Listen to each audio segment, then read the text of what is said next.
Cette pièce s'appelle Horizon. C'est une création de Chichine. C'est une vraie rencontre parce que c'est sa première venue à l'opéra. Je pense que c'est une ode à la nature et que c'est le rappel que l'homme est à la fois spectateur de cette nature, mais qu'il en fait également partie. Pour elle, l'horizon, ça évoque donc la nature, encore une fois, ça évoque voilà, l'immensité, l'air aussi, le cycle du jour, donc un mouvement circulaire.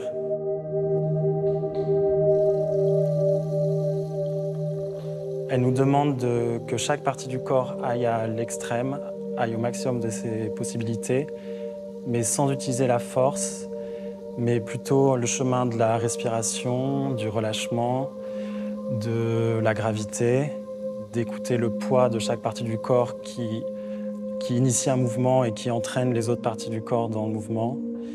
Et elle insiste beaucoup là-dessus. Pas de force, et en même temps, quand elle nous démontre les mouvements, ça paraît très acrobatique et très physique. Et voilà, c'est très dur pour nous de déconstruire ce qu'on a appris pendant notre formation, qui est justement de s'élever, de se tenir.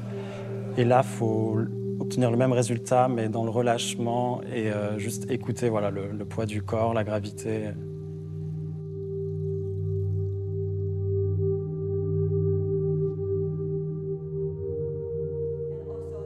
Chichine nous parle beaucoup de la nature, que ce soit pour la qualité des mouvements ou dans la construction de la pièce.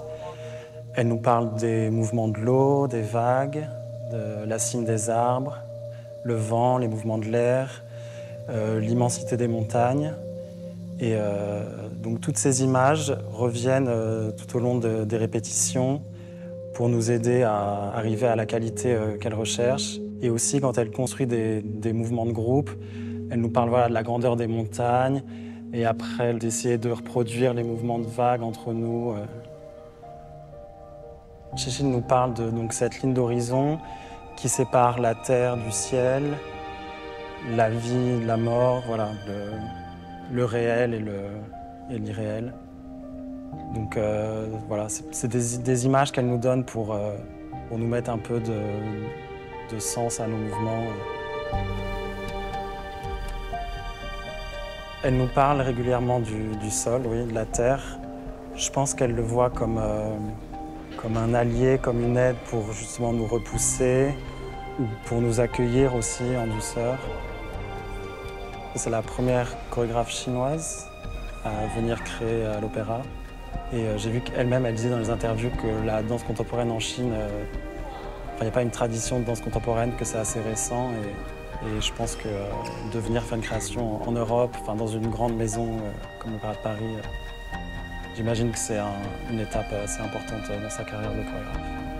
Pour moi, les créations, c'est je trouve, le plus bel aspect de notre métier. Parce que les œuvres déjà existantes, la partition est déjà écrite et on nous demande de coller à cette partition. Or, une création, la partition s'écrit ensemble et s'écrit selon nos qualités, nos capacités, nos limites physiques aussi, nos énergies. Moi, je vois chaque création comme un ajout dans ma petite valise d'interprète. Voilà, c'est la découverte de nouvelles techniques, de nouvelles façons de bouger.